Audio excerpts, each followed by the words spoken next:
And I'm currently also part of the cohort for 2022 for the Young Water Diplomats program. So I'm still trying to see how I can bring in environmental peace building and climate security through my work, and hopefully also in the future. Thank you once again very much. Thank you, Flavia. Very interesting work that you're doing. Thank you for sharing that. Moving on to the next category, I am very happy to present Claire Church with the award for Outstanding Early Career Contribution to Environmental Peace Building. This award recognizes work from students and young professionals within the field. We recognize Claire's work developing the EnPAx's Young Professionals Interest Group and her research on conflict minerals. After co-founding the interest group with Lidia Cardona, Claire has continued to champion early career research, moderating webinars on how to get published, and mentoring several other early career researchers. Claire is currently a PhD student at Aberystwyth University.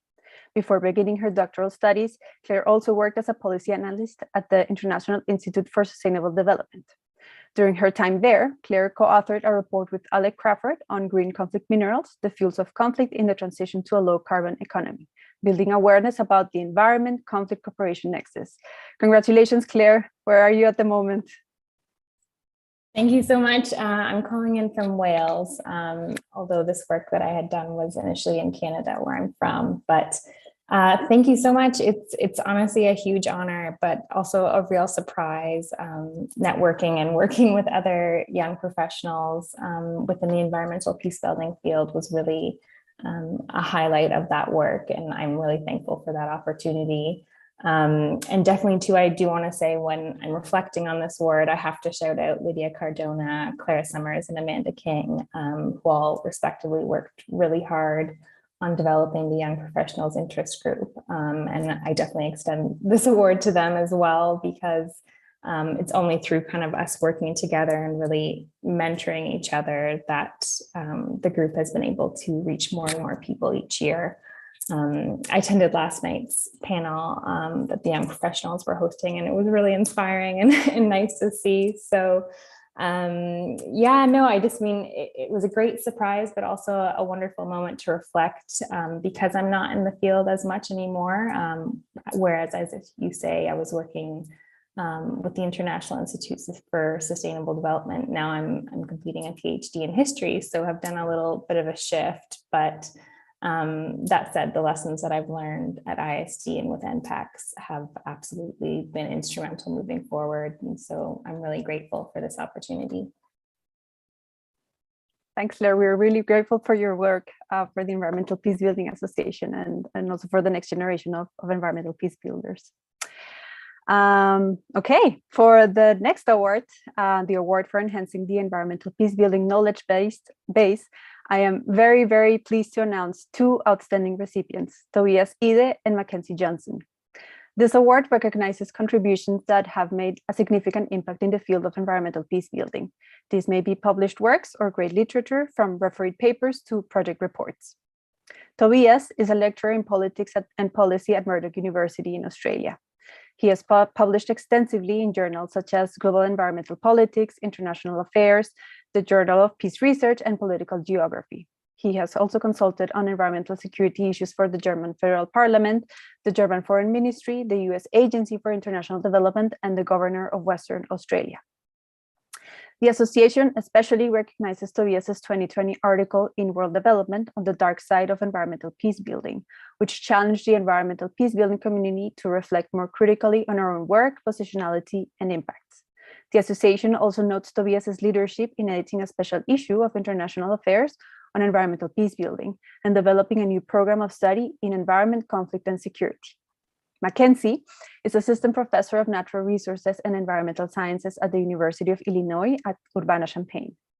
Her work explores how global environmental governance initiatives create local opportunities to enhance social justice and environmental sustainability.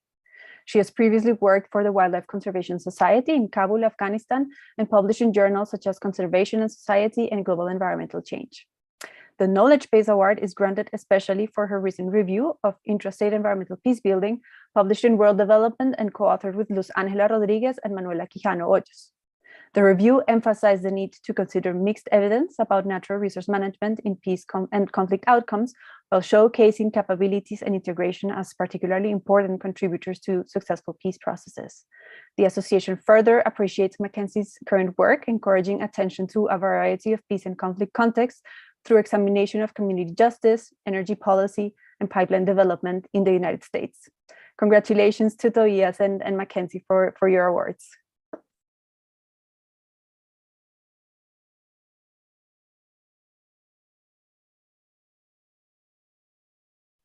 Should I start or should Mackenzie start with the 1 to 2 minute statement? You can choose.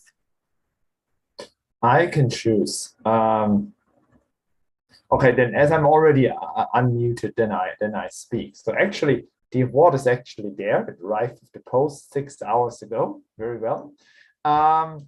Anyway, yeah, I mean, I was really, really glad when I received the news. Actually, I read the email on Christmas Day. So it was a really nice Christmas present. And particularly if you look at the composition of the committee with quite a few young emerging scholars, practitioners, but also like people who have been in the field for 20 plus years, and having the work recognized by such an outstanding group of people is actually a large honor and made me very happy. I mean, when you ask what am I still doing in the field of environmental peacebuilding, I mean, you mentioned basically all of that. We're just establishing that major study program on environment, peace and security here in Perth. And I'm still doing the research project on disasters and conflict escalation and de-escalation. So basically, I'm still with both feet in the environmental peacebuilding field, both in terms of training and research and scholarship. And I mean, obviously, big shout out to quite a few of the senior environmental peacebuilding scholars who have like supported me with advice and coffee during conferences when we could still go to conferences during the last years. Obviously to my family, most of which are already sleeping, but anyway. And I think it's also worth mentioning big thanks to World Development, who recognized the award and gave the paper 12 months complimentary open access, basically to recognize the award, which I think is also a very nice thing to do. And I'm really looking forward to the conversation later on. Thanks, Tobias. Mackenzie? Hi, everyone. Thank you so much for this award. Like Tobias, I received it over kind of the winter/Christmas holidays. You might hear my very young baby in the background. So yes, it was a really great surprise, and I would like to thank the Environmental Peacebuilding Association for recognizing this work, which I would also like to extend to my co-authors, Luz and Manuela, who we worked on this paper for quite some time, reviewing a lot of the literature, mostly because we wanted to kind of get an understanding of the state of the field, especially for intrastate environmental peace building, as there had been a number of reviews on kind of interstate environmental peace building. And so it was a really great exercise. It took us about kind of 18 months in total to finish this paper and review all of the data for it. I'm currently an assistant professor at the University of Illinois, and continue my work. I'm working with my collaborator Luz in Colombia to kind of extend some of the work that I have done in Afghanistan, India, and then my PhD work was in West Africa. And so kind of extending some of those observations to the Latin American context. And then that's one of my big projects. And the other big project is actually starting up in the United States, looking at energy conflict around energy development and infrastructure development. I still think there's a lot of emphasis on the quote unquote global South or developing contexts in this work. And so trying to understand the differences and similarities and how concepts of environmental peace building are applied to places like the United States, which I view as just not being that different in many different aspects. And so that's what I'm currently working on, with an eye to kind of more kind of cross-continental comparisons in a number of areas in the future. So thanks so much. Thank you. And I think I'm not the only one that can say that we are very, very much looking forward to your future contributions to the field. Okay, so now finally, it is my privilege to present David Jensen, coordinator of the Digital Transformation Task Force at Unip, with the award for impactful practice in environmental peacebuilding. This award recognizes the exceptional applied work of individuals and/or organizations involved in environmental peacebuilding. In his previous role as head of environmental peacebuilding at Unip, David collaborated with other UN agencies to understand the role of natural resources in the environment in peace operations. In this capacity, he led the collaborative development of foundational knowledge products and operational guidance for UN agencies, whose relevance extends more globally. David also helped to establish the Environmental Peacebuilding Community of Practice, the Environmental Peacebuilding Knowledge Platform, and the Environmental Peacebuilding Association, the massive open online course on environmental security and sustaining peace, which David helped launch, enrolled more than 20,000 people, and is the SDG Academy's most successful course to date. So David, congratulations for your award. Thank you so much. And my award also arrived. I hope you can see that.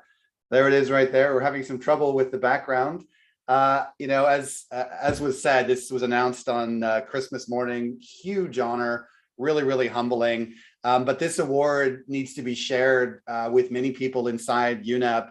I just wanted to flag out, you know, give attention to a lot of the research assistants that helped in founding this work inside UNEP.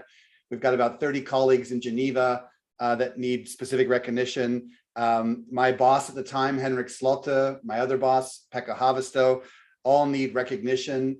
IASD, they were fundamental in helping UNEP create this area of space. So I'd like to call out attention to IASD, and then also to some of my mentors earlier on in the field. So that would be Ken Conca, Jeff DeBalco, Erica, and Carl. I mean, these are people that inspired me reading their books and motivating me to get involved in this. So I really want to thank them for all the work they've done. And, you know, it really did inspire me and motivate me to create this as an area of work inside UNEP. And I'm very thankful for that. So thank you so much to everybody. The question, what am I doing now? I'm moving from environmental peace building to digital transformation. What the heck? Frankly, I look at it as simply working almost further upstream, right? I am now looking at this intersection between digital transformation and digital technology and sustainable development. And quite frankly, you know, this could be the single biggest opportunity to achieve sustainable development, or it could be a massive risk. And there are all kinds of conflicts around data, you know, around even natural resources needed to power digital technology. So really, I'm kind of just working a little bit more upstream than I was before, but ultimately the issues are very much the same. You know, how do we resolve major conflicts around access to digital resources and data? And more importantly, how do we use digital tools to collect and collaborate and achieve the SDGs? So ultimately, I'm still part of the family. I'm just working in a slightly different context. And as was mentioned earlier, all the lessons that I learned from the environmental peacebuilding field, I'm really taking into this digital transformation field. And you know, I think the key emphasis that I want to just leave is digital transformation is actually not about the technology at all. It's about the social relationships and about the collaboration and trust building. And that's what environmental peace building is all about, right? So again, thank you very much for the award. It's a real honor, and I look forward to the conversation of the panel. Thank you, David. Don't worry, the environmental peacebuilding family won't let you escape as fast as you think. We're happy to have you for a longer period of time. Okay, so yeah, thank you again to all the awardees, and as well to the other members of the awards committee, and to the Environmental Peacebuilding Association for this invitation to be part of the 2022 awards committee. I now want to introduce Lauren Risi. She directs the Environmental Change and Security Program at the Woodrow Wilson Center in Washington, D.C. She also serves on the board of the association and is on the organizing committee of the Environmental Peacebuilding Conference. Today, Lauren will be moderating the discussion with the awardees. So Lauren, the floor is yours, and thank you again, all of you, for your attention. Thank you so much, Zabrina, and to your colleagues on the awards committee. The thoughtfulness with which you review the nominees is evident, and I know it was not an easy job. It's a real privilege to be moderating this discussion. This is one of my favorite conference events as it highlights the incredible depth and breadth of work being done in environmental peace building and the momentum of the field. Today's awardees exemplify this through their diverse perspectives on environmental peace building from experience in the field at multilateral institutions in research and spanning multiple continents across the globe. One of the other things that I love about this field is how collaborative it is. And I think that came out in the awardees' remarks. Many of their efforts and successes were supported by colleagues, mentors in the broader field. And I think that speaks to one of the strengths of environmental peace building. A quick logistical word. This session is being simultaneously interpreted in Spanish and French. For that reason, I ask that you keep your comments in the chat box to a minimum, as those won't be translated. Please do ask questions, though. I will be incorporating those into the discussion throughout. In preparation for the session, one of the things that stood out to me is the breadth and depth of the topics and areas of expertise and experiences of the awardees. We see that reflected as well in the conference program. The upside of this is that it underscores how relevant environmental peace building is to so many different agendas, including development, diplomacy, conservation, security, the digital transformation, and social justice and equity. But it also risks losing a kind of concrete identity that can be easily communicated and deployed. This is likely to be a tightrope that the field will be walking for some time to come. Another thing that has occurred to me is that I often hear environmental peace building being referred to as a new field. Maybe it's because I turned 40 last year and the bulk of my professional career has been on the intersection of environment, conflict, and peace. But to me, this is a field that has emerged and is established, which is not to say that it isn't growing and evolving, but there is already a strong foundation.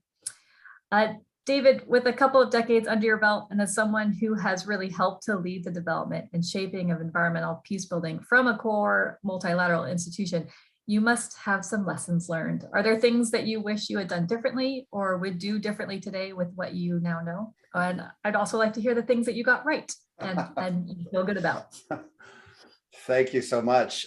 Great question. You know, I think the thing we did correctly was trying to make environmental peace building relevant to different thematic actors across the peace and security spectrum. So rather than keeping it kind of broad, we tried to help interpret what did it mean for mediation? What did it mean for conflict prevention? What did it mean for peacekeeping? What does it mean for development? So I think we tried to intersect or interact with specific communities of practice and try to bring it down to reality. Here's what it means in peacekeeping and so on and so forth. So I think that we did fairly right. So that's really a question of kind of translation, right? How do we translate the broad concepts of environmental peace building into a specific context with a specific group of actors and constituency? I think that we did quite well. I think what we didn't do well enough, so I think that, that worked at the UN level, UN to UN, but I think what we didn't do well enough was kind of the UN to the community level. I'm not sure we got the translation totally right when it came to, using terminology and sort of reaching out into the community level about what environmental peace building is to a community, and how do we listen to needs and really understand how best we can support communities. So I think the biggest challenge that we face is really in this question of kind of co-designing interventions that can actually be replicated and scaled. And I think we haven't yet learned how to do that well enough yet. I think we can do one-off interventions quite well that are successful, but having those organically scale has, I think, proven to be a big challenge. So I think that's where we need to continue to focus some of the efforts. Well, and I think that we see that, I note that you talk about this as sort of missing, that engaging at the community level, missing maybe from the earlier years, but I think that's definitely a direction we're headed in, right? And I think we see that in the conference program, that there's certainly progress and recognition of that moving forward, which is great. Flavia, let's get your perspective as a student. So steeped in the environmental peacebuilding literature, your paper makes a great contribution to the field and really gets at that local level. I'd be curious to hear what kinds of hurdles you faced as a student working to contribute to the field. Where do you see opportunities for students or people early in their careers to engage with environmental peacebuilding, maybe drawing from your experience at the Swiss Development Agency today? Thank you very much, Lauren. And yeah, I think that's a good question. I think, as you mentioned briefly earlier on, this whole field is very exciting. There's a lot of work going on. At the same time, I think a lot of the questions that the environmental peacebuilding field is trying to answer or address have already been asked for quite some time. So it is both a newer field, but also something that is kind of old in the sense that natural resources, conflict, and also potential to sustainably govern natural resources have been on the table for quite some time. So I think for me, the difficulty was to just really grasp all that literature that is already out there and to really see what can still be added or which links are maybe not explored as well. And I think for me, the entry point really was this interest in kind of reframing the relationship between nature and societies and how good governance actually can contribute also in a positive way, and to maybe not reinvent new issues on how we can contribute, but to build on existing practices. And so with my research, I focused on community-based natural resource governance in Myanmar, and particularly on forest governance. And I really felt like that was something that in the literature has always been kind of talked about, but in practice, a lot of these institutions have been in place for quite some time. Community-based forestry management is not something new in that sense. It's been something that these ethnic communities have been practicing for decades. But the question is rather how we can capitalize on that and how we can make sure that some of the benefits that local natural resource governance brings to communities can also translate into peace building benefits. And based on my research, I think it was really interesting to see that the benefits that are there in terms of livelihoods can also address some of the underlying grievances for these ethnic minorities that have been struggling for a very long time. And I think the question is therefore for younger researchers, I would say, not so much to pile on and to try to come up with completely new areas of work or initiatives, but rather to see what's already out there, what are maybe indigenous communities also doing in terms of natural resource governance, and how we can learn from that. And I would say in general, maybe just as a last comment, I really felt like this community of practice is very open. I was really amazed by the amount of feedback that I got when I was doing my research. And I think that's one of the wonderful experiences about this field, that people are really open and willing to share their knowledge and their experiences. So I would encourage anyone who wants to start out in this field to not hesitate and reach out. Thank you. That's great. And I completely agree. Tobias, you've emerged over the last decade as a leading academic in this space. Can you share your take on how environmental peacebuilding has evolved? Does what Flavia said resonate with your experience? You've chosen to go to be a professor, which offers up its own incentives and disincentives to focusing on environmental peacebuilding. So I'd be curious to hear how you've navigated that process. Yes, thanks. Good question. It's actually two questions. I feel one about the field and one about the role. I think the role is an easy one. Perhaps you asked it because it's pretty late here and you have you wanted to give me an easy start. But I think one of the privileges as a professor, particularly in my current role, is that we have this new study program which addresses some core questions of environmental peacebuilding, and we have I still have the research on the field, so I feel it's not particularly difficult to navigate that in my field. But I think what it comes with, like this whole transition from PhD student to an early career researcher to someone with a tenured position, I feel environmental peacebuilding has, to me, as I've worked in different fields, always been a field where the senior people have been very open and very supportive of younger people.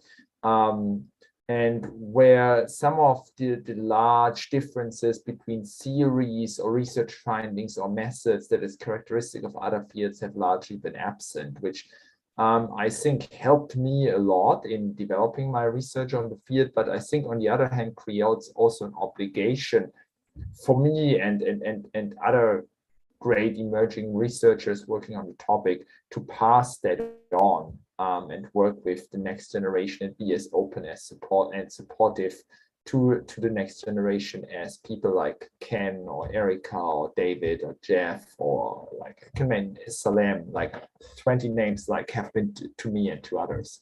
So I think that's really a task that's going on. And otherwise, I think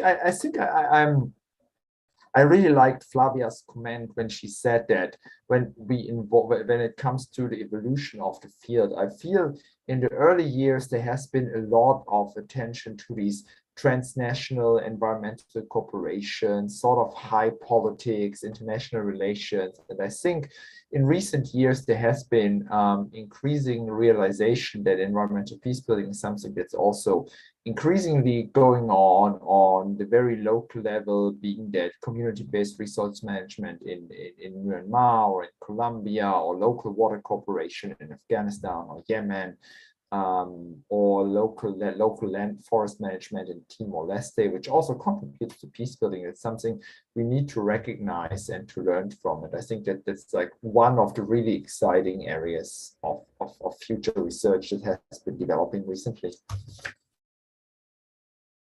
That's great. Thank you, Tobias. Mackenzie, I'd be curious to hear your perspective on this as well, especially as someone who has led programs and worked on the implementation of conservation projects before transitioning to pursuing a PhD and entering academia. How have you made that transition, and how have you sort of built on the knowledge that you gained at World Conservation Society to sort of fill out your career as a professor and a researcher? Yes, thank you. It's okay. It's like it's a joyful sound. Maybe not for you, but for the rest of us. Yeah, for me, it's like, baby needs attention. Yeah, so I really got into academia because of the work I did in Afghanistan Wildlife Conservation Society, right? Watching how everything plays out in practice and the kind of unintended consequences, and right, how everything unfolds as it is in reality. And so trying to think through, right, I think my big puzzle in graduate school and beyond is how do we think about things and write about things and conceptualize things, and then what goes wrong as we implement it on the ground, and how can we kind of reduce that disconnect. And so I think that is actually a puzzle that has motivated a lot of my work. And I think if you look at my work, it seems pretty different based on all the contexts I've been in, but I think I'm actually chasing that question across kind of multiple different contexts.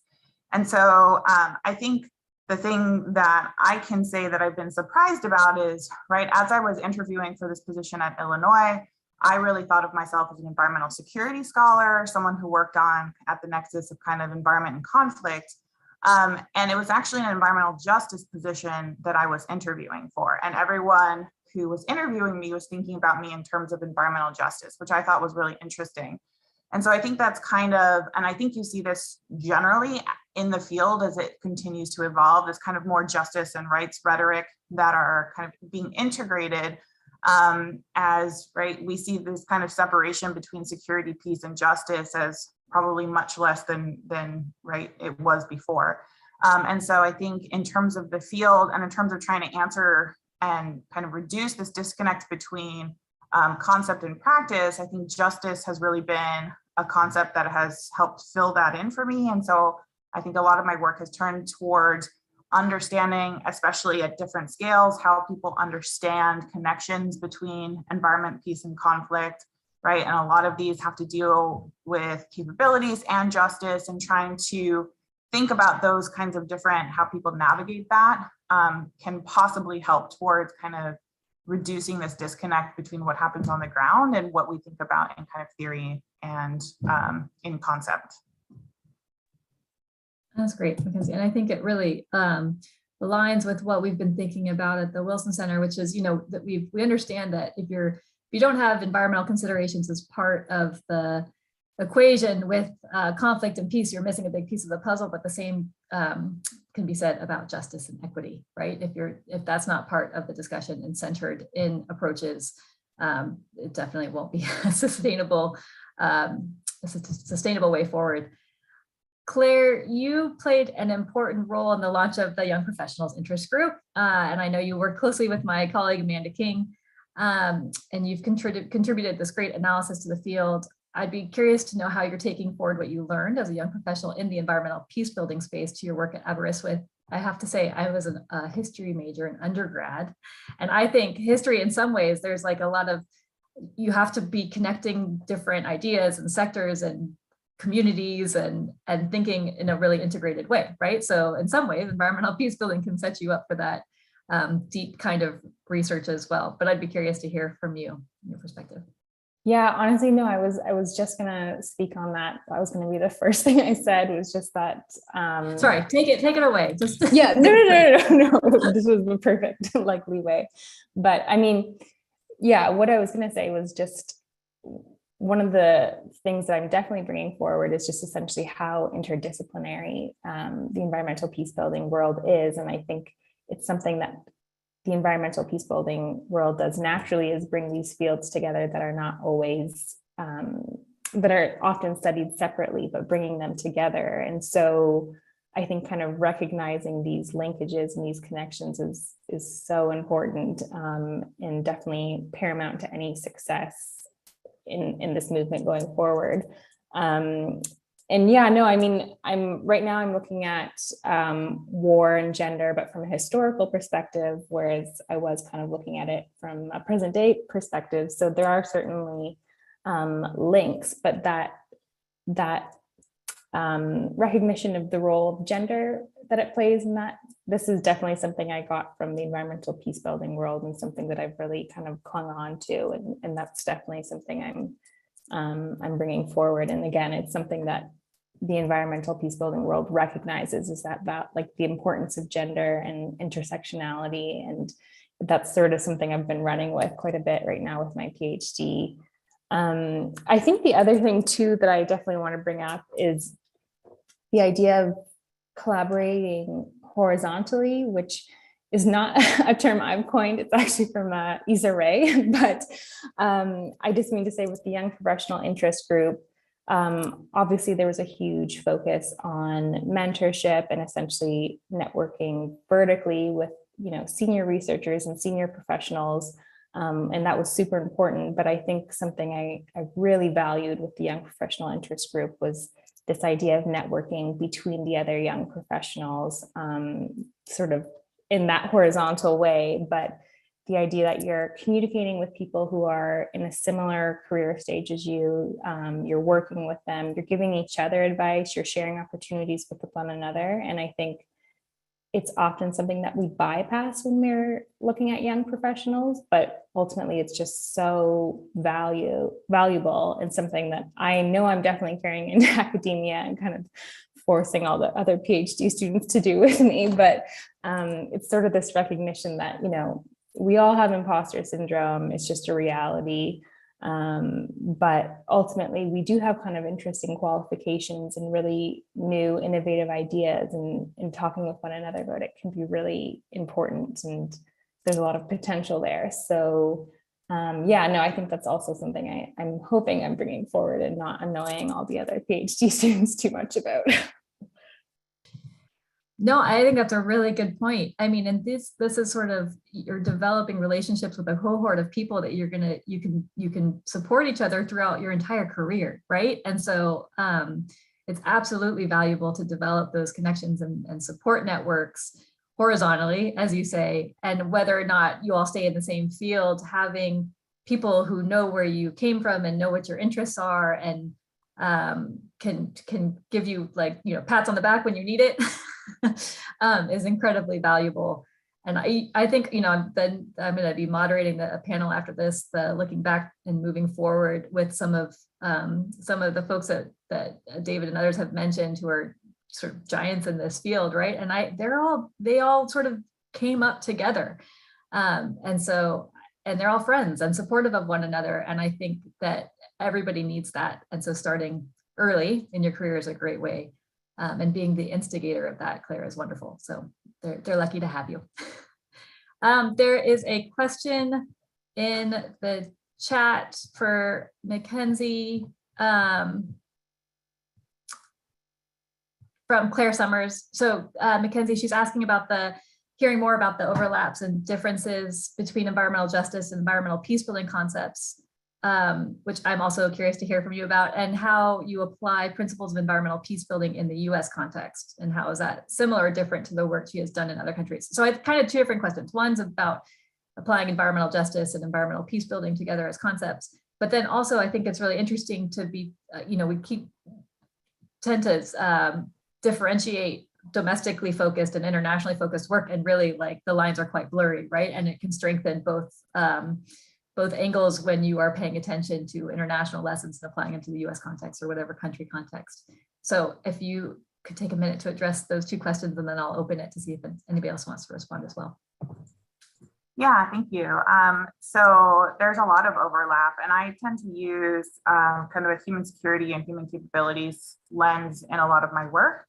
And so I think what my colleagues and I were surprised about in the world development paper was, right, our goal was really to understand how different researchers were finding kind of empirical links between their work and peace building, however they defined it.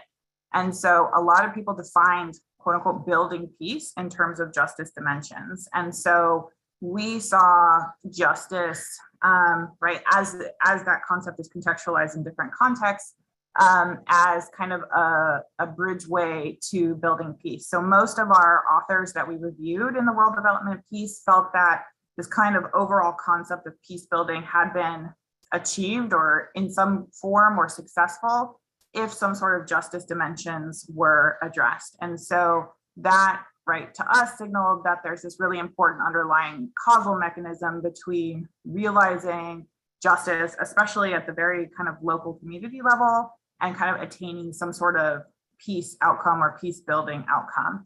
And so, right, I've been seeing this more and more in kind of the environmental peace building literature, right, that this is what a lot of my work deals with. So I go very in depth into governance processes and tracing institutions and how different ideas of governance, environment, and peace building work. And so, right, really recognizing these kinds of different dimensions of how actors understand their relationship to environment, right, how they can access those benefits, right, how costs are distributed become really important to kind of feeling they belong or can contribute to a system and kind of impact goals on the other end.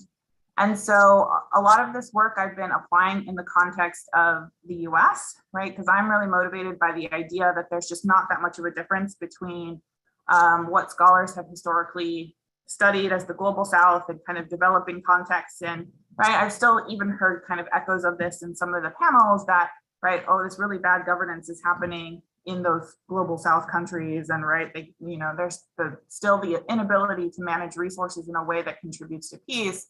And so one of my really big motivations for the project in the United States that I'm doing is to kind of, right, apply a similar lens and see if there's similar kinds of outcomes in the US context. And indeed, right, I find, and someday I'll put this all together, hopefully in like a book, but there's the same kinds of, right, conflict of interest and the same kind of contestation and struggles and ability to be recognized and to contribute to governance outcomes. And it doesn't matter if you're working at, the state level in Illinois, or if you're in a community in Colombia or Afghanistan, right? There's these same kinds of back and forth struggles that you always see. And so really understanding that, governance challenges aren't really separated by kind of economic development or, right, the level of good governance. I think, right, Colombia is a fantastic example of a country where you have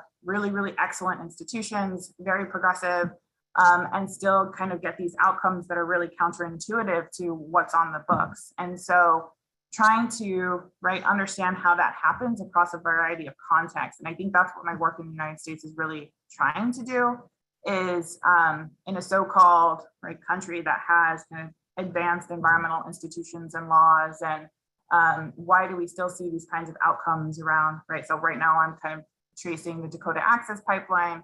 So looking at Standing Rock and looking at kind of also the downstream effects in states like Iowa and Illinois, which also had kind of really big contestation around the pipeline that was kind of less in the spotlight, but trying to understand those and how they contribute to conflict and peace building. That's amazing, Mackenzie. I think I remember the article you wrote for New Security Beat, and that sort of took apart this idea of the importance of strong institutions, right? And recognizing that what might be look strong on paper didn't actually lend itself to the best outcomes, and so the need for more inclusive institutions. So I am looking forward to reading your book. And just to follow on, I think this, this is kind of a way that other scholars like Matto Mildenberger, Leo Stokes, these are kind of US scholars looking at climate politics in the US, right? That a lot of distributional issues really underpin some of these greatest challenges. And I think, right, that is a concept that I've kind of started running with and trying to understand and think about in the context where I study in terms of conflict and peace building. That's great. Did anybody else want to chime in on that question? We've been thinking about environmental justice and environmental peace building, and also just this idea of applying, well, taking a look at our own countries and having more of a, less of a line between thinking about the domestic and international contexts. Okay, then I'll move on. From Annika Erickson Pearson, this field is clearly expanding and all kinds of new folks are coming into conversations, including young professionals. And yet I'm curious about what your take on who we might be missing from our discussions. And this is a question for all of you. And she also says, congratulations, of course. So who do you think is missing and how do we bring them in? I can talk quickly. I mean, you know, at least in terms of bringing my digital transformation work, half the planet is still disconnected or not connected to technology and to the internet, right? So anytime we use digital channels to do engagement or even exercises like this, we're missing, you know, half the population. So I think it's really important that we actually get out, you know, in there and really understand who's connected and who's not connected, and make sure that we have engagement channels that are not entirely digital. So I think that's one important, just an important note. I think in general, I think it's hard to be sort of a blanket statement. I think when I was working in the field really proactively, we had less engagement, I think, with First Nation and Indigenous groups. And I think really, I think this was pointed out earlier, learning lessons from those groups in terms of community-based resource management and governance. I'm not sure we pulled as many lessons as we could have from those communities. And I think that's probably a big missed opportunity. I think it's being addressed more and more now, but at least when I was in the thick of things, that seems like a really rich group to learn from, but also engage more.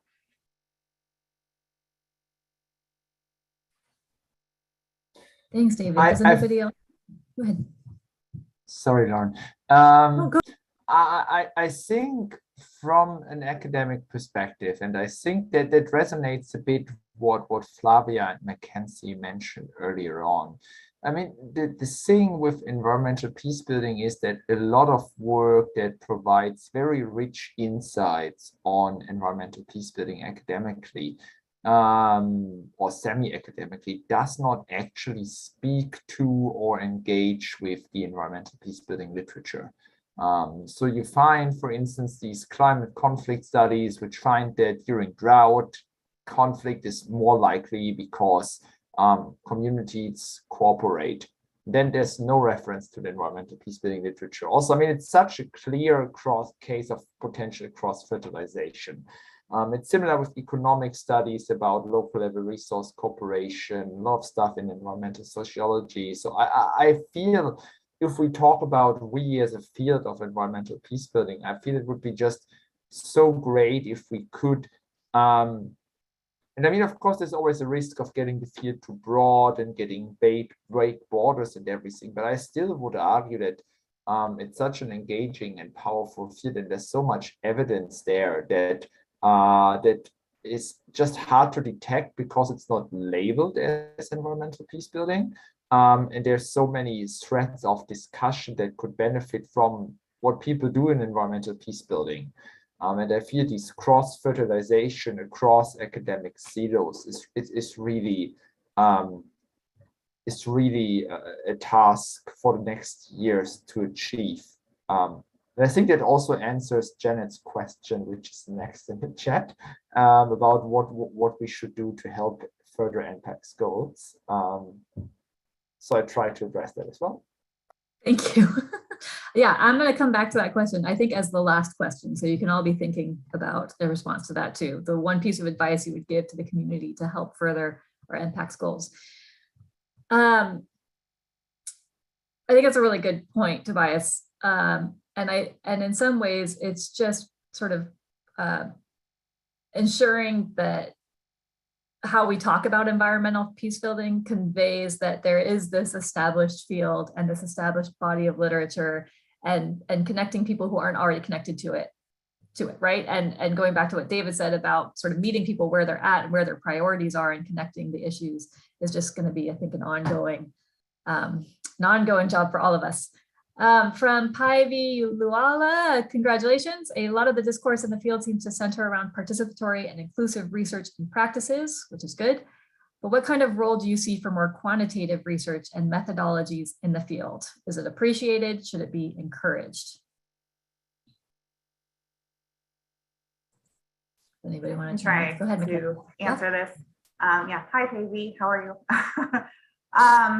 So I think it is, yeah, it continues to, right? I think there has been a focus of late on kind of more community-based. Again, I think we're seeing that swing back down to the local and focusing peace building on the local, which I think is great. But I think there's increasingly interest in integrating that. So one thing that I am working on is working with remote sensing scientists. We've just got funding from NASA, actually, which is somewhere I never thought I would get funding from, to do work in peace building in Colombia and trying to knit together kind of large scale data on land cover transformation and linking it back to really fine detailed kind of policy tracing, essentially. And so this is kind of our big experiment to see if we can better integrate these two kinds of fields.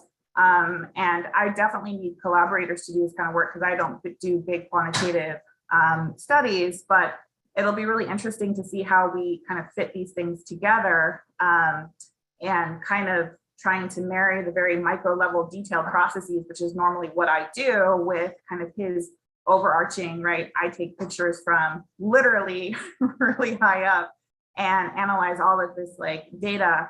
And so I think that's definitely somewhere where we need to go, which I guess also gets to the last question we're going to ask. And figuring out how to do that, I think, you know, the funding agencies are really interested in this, policymakers are really interested in this. So trying to figure out how we can better kind of connect these two different research foci, right? How people think about and understand these questions and kind of tackle them in a collaborative manner, I think will be a really important step. It's something that I'm doing, and I'll let you know how it goes as we're doing it. That's great. David, I feel like you've probably thought about this. The role of quantitative research and methodologies in the field. Yeah, I do think there's a big need for this, especially in terms of kind of monitoring and evaluation, and how do we actually quantify the impact of these different interventions. I think the other area is kind of systems transformation and really understanding kind of social, economic, environmental systems, how they intersect, and what are the leverage points we need to be focusing on to get the kind of transformation we want to see. I think that's kind of an understudied area in this domain, which I think is very useful. And of course, sort of, you know, quantification and monitoring and metrics goes very well with kind of, you know, digital transformation and using different digital technologies to do that kind of monitoring. So of course, I'm a little bit biased in this regard, but I do think, you know, from a donor perspective, we had a really difficult time, you know, showing the actual impact of some of these interventions. And really sort of quantifying, you know, the changes that were happening on the ground. So I think the more we can quantify it and develop an evidence-based and objective data on how things are changing, the more donors will be convinced and the more funding will flow into the field. So I totally agree with Päivi. Anybody else want to chime in on that? I might just jump in as well. I think those have both been really great points. And I think what I would add to that as well is, in addition to quantitative research being useful for, the M&E portion, it's also just great from a communications perspective. I come from like a journalism background prior to this. And so numbers are often the way that you get people to understand the severity of the problem, what the actual picture is. They're easy to understand and quick to grasp. So from a communications perspective, absolutely, quantitative research is great. I mean, obviously there still are some problems with it because then it becomes sort of a binary, this is good, this is bad.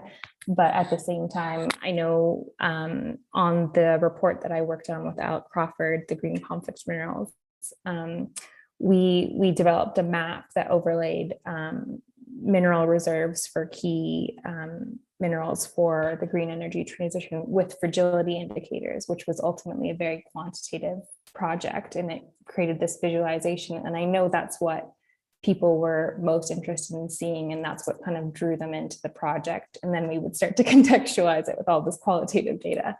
So I think, yeah, from a communications perspective as well, quantitative methodologies are really definitely encouraged.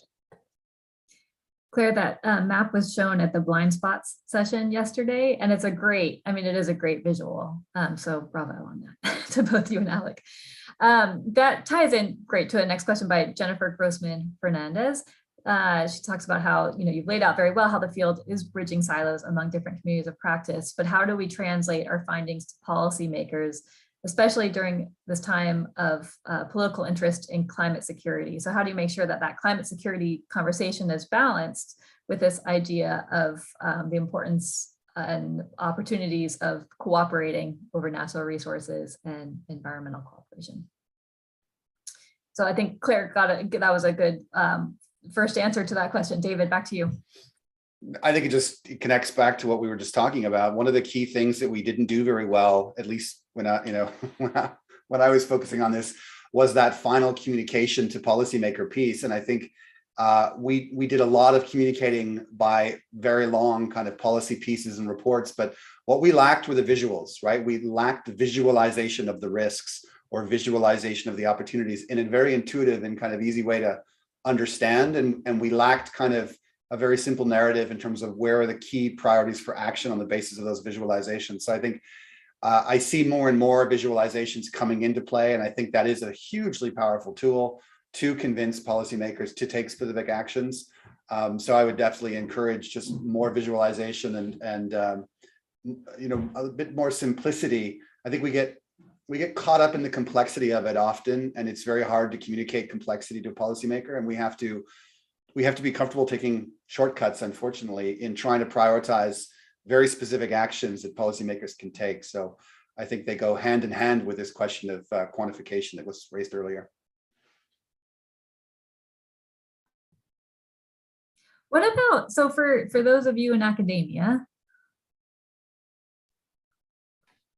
well, real quick, let me, thinking about you're not always incentivized to communicate to policymakers, right? And from the perspective of a university.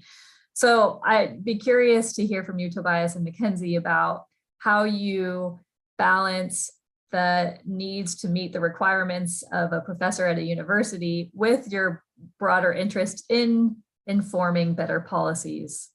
And I think that's probably, from what I've heard, I'm not an academic, but can be difficult, and finding that balance. Maybe you could speak to that for a minute. Tobias, you go first. Okay, yeah, it's a balance.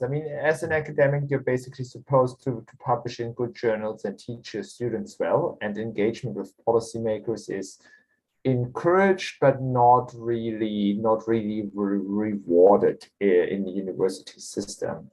But there are corners to cut. If you do consultations with interesting policy actors and decision makers, something the university likes to highlight in their outreach when they tell you how important their research is, or how close to practitioners its academics are.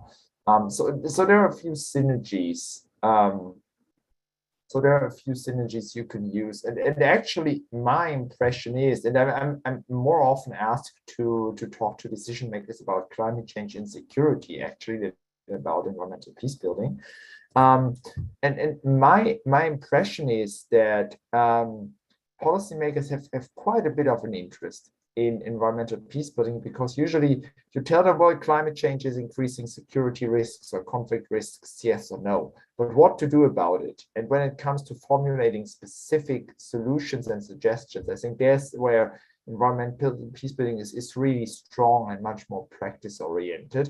The problem is sometimes there's a lack of evidence because there's simply not as much material as in the climate conflict literature, including sometimes clear quantitative data that show like 1 standard deviation here does 3 standard deviations there, that easy message, fancy visual.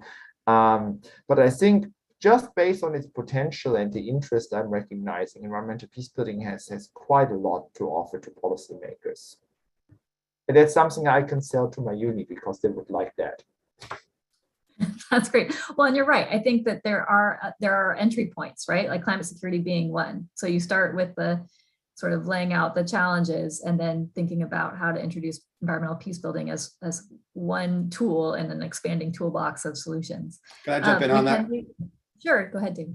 Yeah, I think most practitioners already do this, but I think one of the limitations I've also seen is kind of a lack of specificity on where to do those specific interventions. As Tobias said, environmental peace building is full of ideas, but then those have to be contextualized to a geography. And so the use of spatial information, spatial analysis, looking at risks in a specific environment, in a specific geography is fundamental. I've seen so many studies which talk about sort of broad level risks, but which don't actually contextualize those to a specific kind of ecosystem. And I think more and more we need to get specific and really help policymakers understand, across their country, here are very specific geographic risks and here are very specific solutions that can be deployed to deal with those risks. And I think that's one of those sort of emerging areas that really needs more investment. Well, I think that connects back to your point too about focusing on local communities and engaging at the local level, right? And a lot of the work that we're focused on at the Wilson Center right now is how you think across, we call it the scales of decision making. How do you make those connections from the local on up to the multilateral, but the other way around, right? And then how do you do it in a way that doesn't create a burden on the local community? You have to make sure that they have the resources to be able to engage. Mackenzie, I don't know if you want to weigh in on this, and then I'm going to go to Flavia next. Yeah, I think this is something I personally continue to struggle with. Many of the kind of policy recommendations that I would put forward based on my research are just not politically feasible. And so I think there needs to be kind of a closer potentially look at the policy recommendations that environmental peace building as a field might come away with, and then kind of what the political implications of those are, especially across these different contexts. So with my work on the Dakota Access Pipeline in Illinois, for example, I talked to a policymaker, right? And I had, policy recommendations lined up and I made sure they were very simplistic and in bullet point format. And he was just like, totally uninterested because politically it was like a death knell. And so I think I particularly, especially given my research focus on communities and capabilities and trying to understand, I think more human security and justice oriented, right? Looking at environmental peace building from that perspective, I think it can be really tricky to communicate to policymakers, and then policymakers themselves, even though I feel like policy is still kind of sometimes disconnected from the underlying politics, but that's always in the background. Is this politically feasible? And is this something I can actually do? And that is also where that kind of disconnect that I was speaking about earlier, I think comes into a play, because once politics gets involved, all of the things that you had lined up, and this was definitely the case in Afghanistan, they just right, go all over the place, and then you kind of lose any semblance of control that you thought you had. So this is something I still really struggle with, and trying to reconcile, right, what do we know the good policy recommendations are versus what are people willing to do?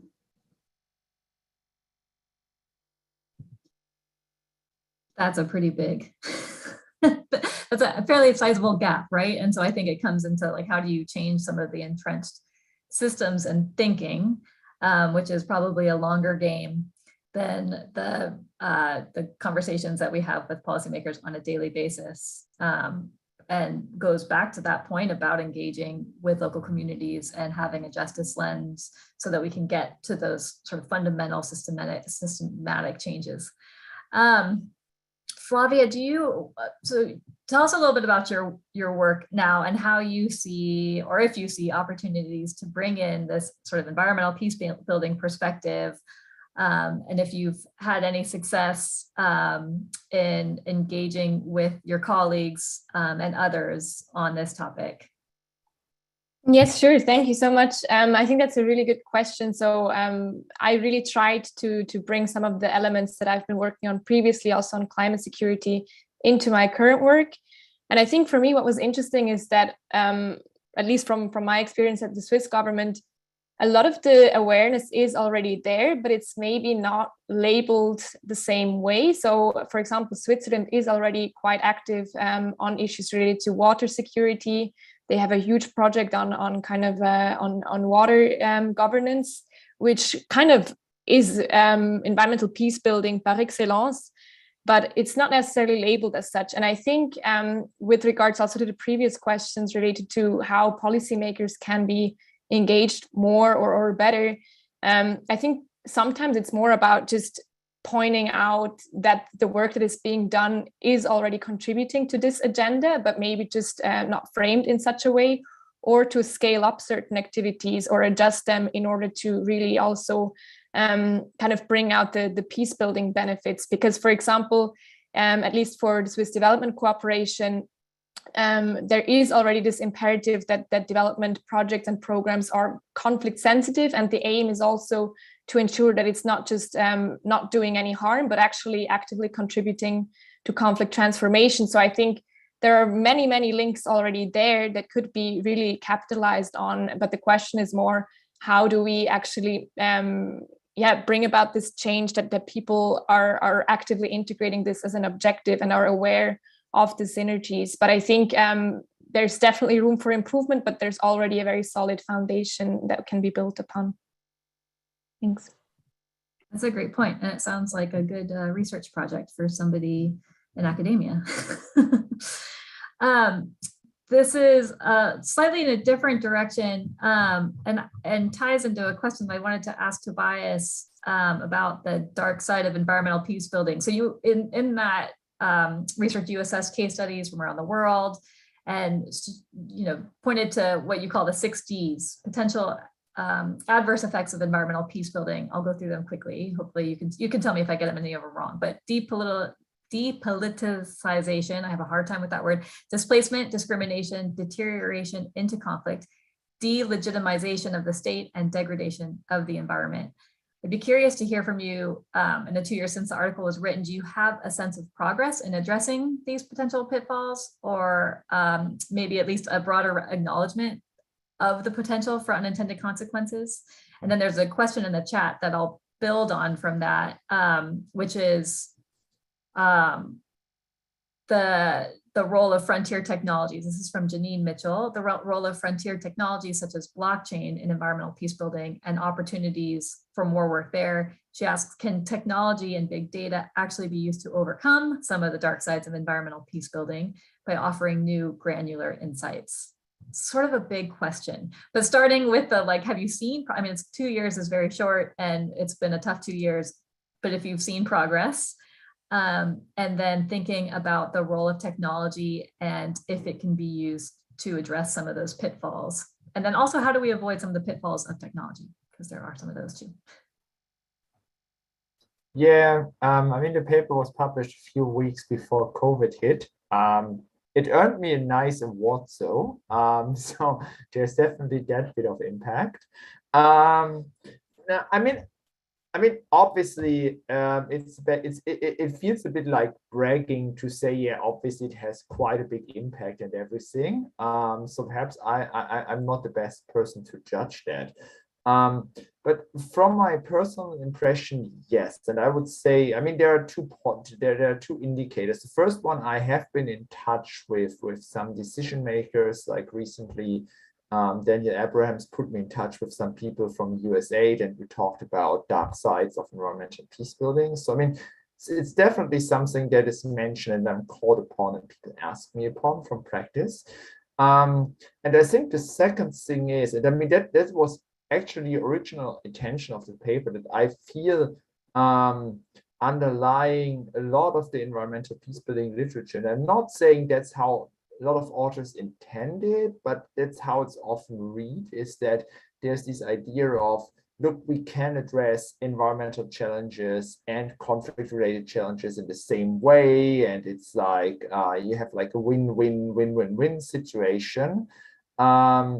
And I feel that's right. And that's, I mean, that can happen. And that's like a much more positive and constructive narrative than these climate change, conflict, large-scale migration to the south, to the global north narrative. It's much more constructive, much more helpful politically.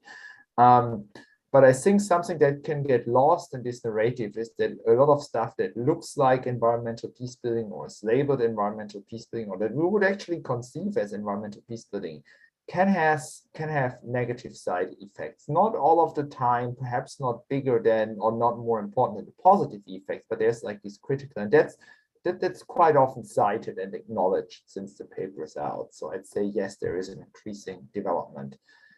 About the digital technologies, I feel David is perhaps a much better person to answer that. I mean, I would say, and I think, I currently cannot see who asked the question. It was Janine Mitchell. Janine Mitchell, yes. I have to admit, there is a point there, because I say, yes, digital technologies have quite some influence and quite some potential, and that's when David elaborated on that. But I mean, David also elaborated, it already excludes quite a lot of the people who don't have access to the technologies or the competences to use the technologies. So again, using digital technologies can be highly exclusive and prioritize those people who can invest in, I don't know, social media, or who have the resources to access the internet or other forms of social media more frequently. So again, there is a potential. We see some adverse effects, particularly along the digital divide, and that's also definitely something we would need to monitor. Thank you. David? Yeah, I mean, talking about the dark side, I think the dark side of digital technology at the moment is actually far more significant than the opportunity side, and that's what we have to get a handle on. You know, how are these technologies reformulating and kind of re-encoding our relationships, our economies, our political cultures? They're really having a massive impact, and a lot of that is very negative. And so we need to be getting a handle on that and start to transform them into, you know, the opportunities they represent. And they do represent tremendous opportunities. But let's just take a step back and not look at the technology, but look at the problem we're trying to solve, and then understand how the technology is, you know, is simply a means to solve that problem, not an end in itself. So we need to be looking at very specifically, what is the problem in a particular country we're trying to solve, and what's the, you know, what could the technology do to help solve that? But that has to be understood within the social context, within the political context, within the local context. You know, you can't just sort of chuck in a technology and hope it solves your issue. You really have to get the context right, and it's got to be fit for purpose. Now, what are the applications? I could go through them. I won't go through them. I think just to say, the biggest one I suspect for blockchain that was mentioned is really all about like tracking and tracing, right? Tracking and tracing, particularly minerals from this, you know, from the mines to the market, and really having a chain of custody and really bringing kind of transparency to that whole supply chain. I think that is a critical one, especially in the context of fragile states. That's really important. So yeah, I think if we're talking about tracking and tracing conflict diamonds or conflict minerals, there is a use case, absolutely, but it has to be deployed within the right context, as Tobias said, against the local capacities, against the local digital infrastructure. But yes, it's a big field. It's a really, what I like about this field is very solution oriented. It's always trying to find a solution to a specific problem.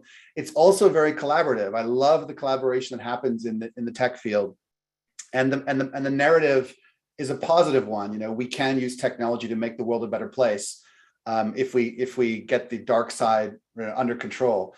So yeah, I think it's a big area to expand into, and I hope to work on it going forward. That's great, David. Thank you. Claire, from the Green Minerals report, do you have any thoughts about the role of technology? Not to put you on the spot, but I imagine that came up in the course of your research and writing. Yeah, I mean, we spoke about it a bit, but I mean, I would just echo what David and Tobias have said. I think it kind of comes down to the track and trace element there, but no, I think I'll leave it there. I think they've said it well. All right, that's great. Let's see. So one question that I wanted to ask, and I want to make sure we have time to get into this in the end. I think, you know, you've all had these successes in environmental peace building, and I think going back to that question of what do we need to sort of help to support the EnPAx moving forward, but the field more broadly, and suggestions for how people who are just coming to the field or trying to get their footing in the field, suggestions for how they can do that. What kinds of activities do you think they should take on? People that, you know, how do they reach out to people? Just what would be your advice to newcomers to environmental peace building in terms of how they could engage? I will start with Flavia. All right. Yeah, so I think, as I mentioned earlier, I really do think that the reaching out part is something that people shouldn't be afraid of when trying to enter this field. I just remember from when I tried to reach out to people to do field research, I just basically contacted 100 different people in order to gather information, to also look into potential research locations.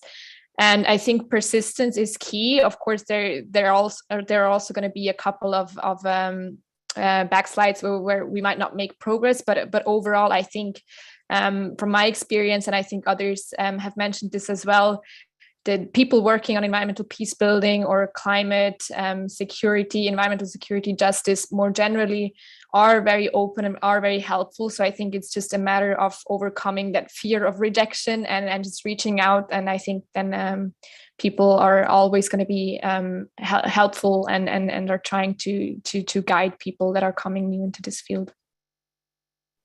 Thank you. I think that's a great suggestion. And I think it sounds like the timing of your field research was spot on, right? It was like right before COVID. Yeah, and so I bet there's a lot of people looking forward to getting back out into the field. So great suggestion there. Thank you. Mackenzie? Yeah, I would say, right, especially if you're thinking about just starting out in environmental peace building, it's a really huge field, and I somehow keep snowballing and expanding. And so I think how I got into it was based on my experience. And I think a lot of environmental peace builders and people who are drawn to this field have a lot of either personal, practical work experiences that are drawing them to these kinds of questions. So I would say definitely lean into that the things that you notice wherever you are, whether you're a student or a practitioner or whatever it is that you were doing, there's probably a lot of merit to those questions. And so leaning into that and using that as your entry point. And then, there's obviously different places that those initial questions can take you. But my entry point to this field was my work in Afghanistan and watching how international actors were navigating questions about environmental governance in a very complex context like Afghanistan. And I was like, I always thought of myself as a biologist. I was a conservation biologist working for the Wildlife Conservation Society. And I, was like, wow, these political science questions are actually very interesting. And so I found a mentor, Erica Weinthal, who was like, yeah, come on over and study this. And it was like people were asking whether I could make the jump from biology to studying political science. And right, I just really leaned into those kinds of initial interests and questions and let it take me where it would. And so I think that's helpful for anybody to draw on those kind of personal, those questions and ideas that really spur you to be a part of this community in the first place. That's great. The openness and curiosity and willingness to experience new things. Tobias? Yeah, 4 brief points. Get in contact with people. They are quite often really supportive and open, as Flavia mentioned. Second, follow your interest, as Mackenzie just elaborated. Thirdly, particularly if you want to approach it from an academic perspective, get a hand on 3, 4, 5 review articles. There are quite a few very good ones, including the one Mackenzie wrote. And fourth, join the Environmental Peacebuilding Association and make sure you sign up for the bi-weekly update, because that will save you so much work in keeping up to date with publications and developments in the field. That's a great point and a good plug. It is an incredible resource and a like sort of one-stop shop, I guess. Claire? Yeah, thank you. I mean, I definitely would reiterate what Mackenzie was saying about following your interests. And like, I know it sounds kind of cheesy for young professionals, but I really believe in it. And I think for me, when I was doing my master's in journalism, my projects were focused on conflict minerals, but I didn't really have a sense of what field I would end up in. And I just knew I was following my interest, and that was what was important to me. And then lo and behold, 6 months after graduation, ISD was hiring for a conflict minerals project with Alec Crawford. And so like at the time of my study, I didn't know that job was going to be there. I had no clue about this field. But just by following my interest, it happened organically. And so when people kind of ask me like, how did you get into this field? I did honestly was just kind of following what I liked to study and following kind of the questions that I was most curious about. And that's what I'm continuing to do, but it's definitely something that I would advocate for young professionals seeking to come into this field, is just to be focusing on those questions, what interests them the most and what kind of they're hoping to answer. But I think kind of another key piece of advice as well is to celebrate the wins. I think in the field of environmental peace building, it can sometimes seem quite bleak when you're in it, because the content is quite serious and severe, and it's hard to kind of take a step back and go, oh, but we're actually making these progresses here. And certainly in the past few years, being out of the environmental peace building field, reflecting on it, I thought, actually, we did a lot of great work here and there. And I think kind of, if I were to like tell myself, the younger self, it'd be, you know, celebrate those wins as they happen. So I definitely would say that as well. That's great. And a good advice for sort of all aspects of life, I think. David, over to you. That's a tough question. I think one piece of advice is try to focus on where you can have the most influence. In my situation, we had just started up this new program in Unip. And again, it's one of those coincidental things where we were starting to focus on, you know, the environmental impacts of conflict. That seemed to be the right area. And then, frankly, we read Environmental Peacemaking by Jeff and Ken, and totally inspired to go in this new direction. And because we were formulating the program at that moment, we had the ability to influence and shape it as we thought, you know, as we saw fit. So figure out, you know, what you can shape and influence, and definitely go for it. Now, I would say 2 other things.